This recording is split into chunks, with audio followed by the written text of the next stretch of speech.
You don't lack motivation. Your brain is simply doing exactly what it was designed to do. And that might be the reason you've been procrastinating, avoiding difficult work, checking your phone, and telling yourself, "I'll start tomorrow." Because here's the strange part. You can genuinely want success, understand exactly what you need to do, and still feel an almost physical resistance when it's time to begin. Why? Imagine you have an important project due in 7 days. On Monday, you think, there's plenty of time. Tuesday, you feel slightly guilty, but you still don't start. Wednesday, you suddenly feel tired. Thursday, you tell yourself you need to get in the right mindset. Friday, panic starts.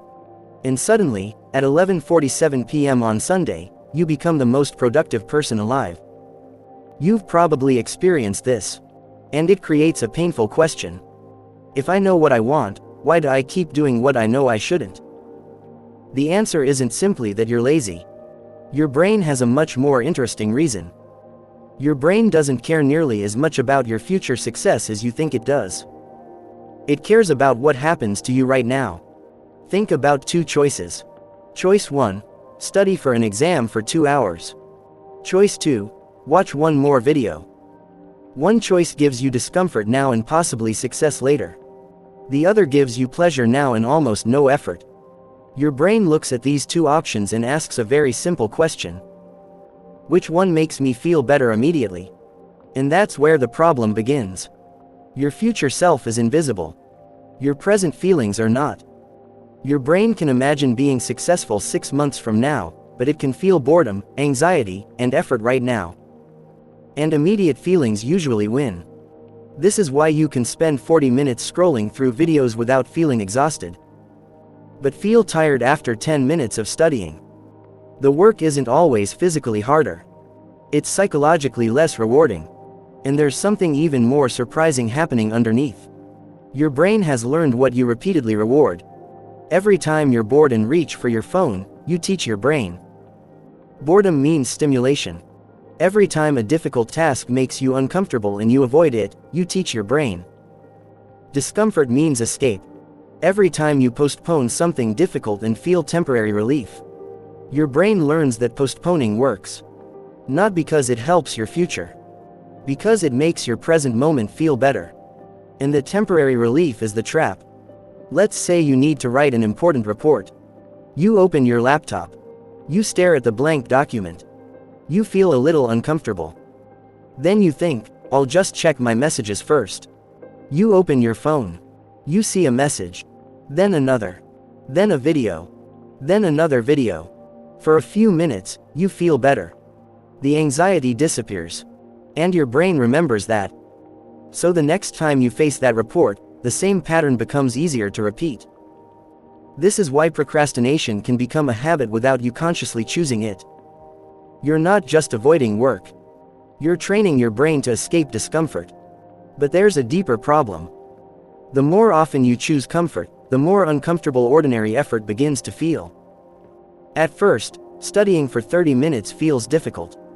Then your attention becomes trained to expect constant stimulation. A notification, a short video, a new message, a new image, a new piece of information. Your brain keeps receiving tiny rewards. Then you sit down to read something that takes 20 minutes to understand. Nothing happens. No notification.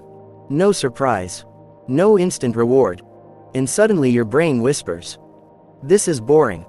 But maybe the problem isn't that the work is boring.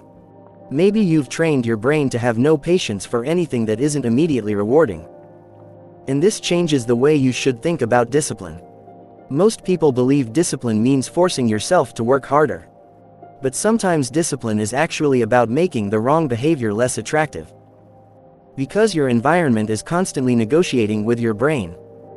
If your phone is sitting beside you while you're working, you're asking your brain to ignore a machine specifically designed to capture attention.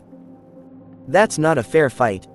So instead of saying, "I need more willpower," change the situation. Put the phone in another room. Turn off unnecessary notifications. Make the first step ridiculously small. Don't tell yourself, "I need to study for 3 hours." Tell yourself, "I'll study for 5 minutes." Don't tell yourself, I have to write the entire project. Tell yourself, I'll write the first paragraph.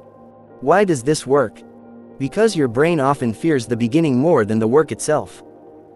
Think about pushing a heavy object. Getting it moving takes much more effort than keeping it moving. The same thing happens psychologically. Starting creates resistance. But once you're moving, continuing becomes easier. And here's where something fascinating happens. After 5 minutes, you may realize you're not as uncomfortable as you expected. 5 minutes becomes 15. 15 becomes 30.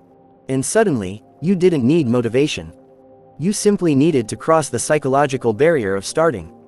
But there's another trap you need to understand. Your brain doesn't only chase pleasure. It also avoids threats.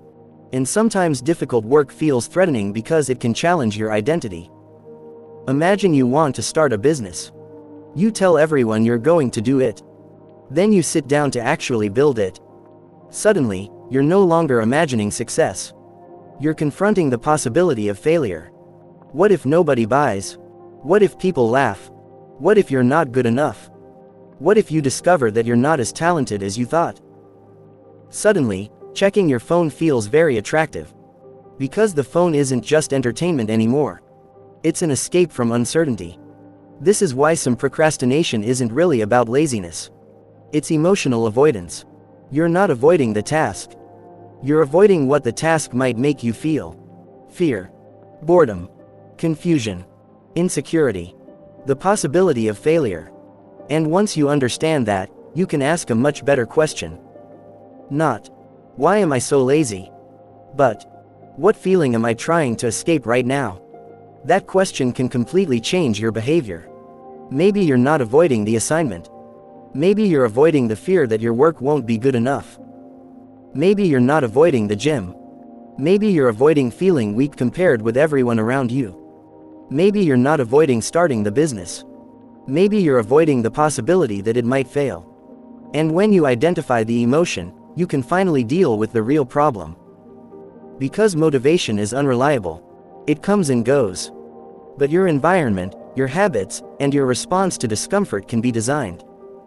And there's one final shift that makes all of this much more powerful. Stop asking yourself, do I feel like doing this? Because if you make that the requirement, you'll often lose. Instead ask, what's the smallest version of this that I can do right now? 1 push-up, 1 paragraph, 5 minutes of studying, 1 page, 1 email, 1 difficult conversation. Because you're not trying to become a completely different person overnight. You're teaching your brain something new. You're teaching it. Discomfort doesn't mean I need to escape. And every time you stay with the discomfort instead of running from it, you strengthen that lesson. Eventually, something changes. The task that once felt enormous becomes normal. The phone becomes easier to ignore. Starting becomes less painful. And effort stops feeling like an emergency.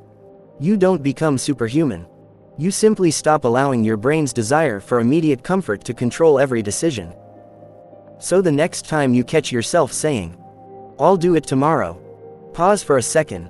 Ask yourself what you're really avoiding. Then make the task smaller. Start before you feel ready.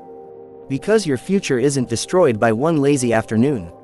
It's shaped by thousands of tiny moments where your brain asks one question. Do you want comfort now, or do you want something better later?